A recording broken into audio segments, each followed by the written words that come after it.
Rehab Sharida, Press TV, Iran. I have two questions for you. The first is on the decision to take Australia to war in Iraq. In your book, you write that the most popular criticism was that our action increased the likelihood of a terrorist attack involving Australians. In fact, popular sentiment at the time, it continues to be, that people did not want to see an unarmed and already impoverished people killed. And over 100,000 people have been killed in Iraq, mostly civilians. Do you think that the action was justified in light of how many people have been killed in that war? I do have another question, but you can go ahead with that. Well, do you want to ask the other one, too? Sure. You also refer in your book to the strong support that you wanted to maintain with Israel.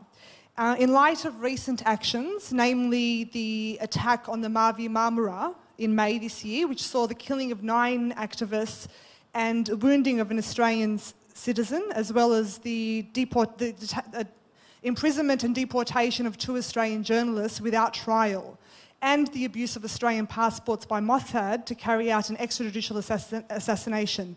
In light of these and other recent Israeli actions, do you still stand by that position? Well, I can take those questions in reverse order. I certainly do. I respect very much the other view, and it's been the policy of my party, and of course it's led by different people now, but this policy has remained to support a two-state solution to the ongoing problem in the Middle East. I believe both in an independent Palestinian state as well as the maintenance of Israel behind secure and internationally recognised and defended boundaries, and that's been my very strong belief for a long time, and we will not have a permanent settlement in the Middle East until there is total acceptance of those two things. I think it's dangerous and unrepresentative to cherry-pick particular incidents in relation to the behaviour of Israel or the behaviour of the surrounding countries and those within the reach of the Palestinian Council. I mean, I could spend quite a lot of time talking about attacks that have been mounted on Israel. I could talk about the fact that Saddam Hussein embraced the practice of paying $25,000 to the family of any suicide bomber sent into Israel. I could talk about the long reluctance of many countries in that region to recognise Israel's right to exist.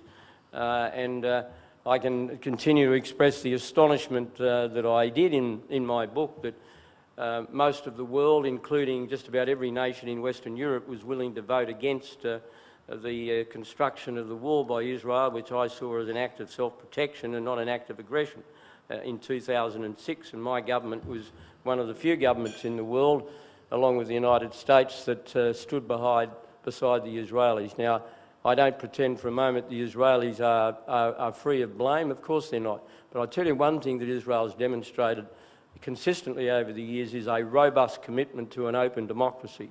It's one of the very few countries that can point over that long period of time. In fact, the only country in that part of the world that can point to having maintained robust democracy. I mean, we talk about what are the defining characteristics of a society and a country, and I think Israel is a remarkable example of democratic behaviour.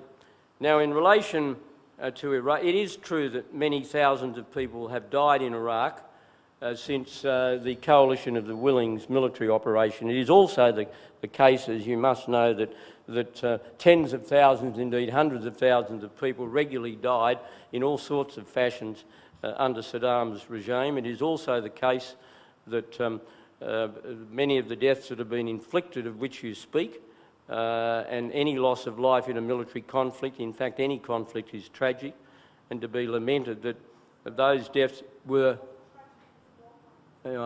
sorry, I'm not trying to be disrespectful, but I did not fully hear that interjection. But anyway, I'm sorry, I just didn't hear it. The level of violence that has occurred in Iraq since the military operation, of course, has claimed a great deal of lives, but of course most of that violence has been perpetrated by terrorist behaviour, and not all of it can be put down to a simple patriotic insurgency against an invader.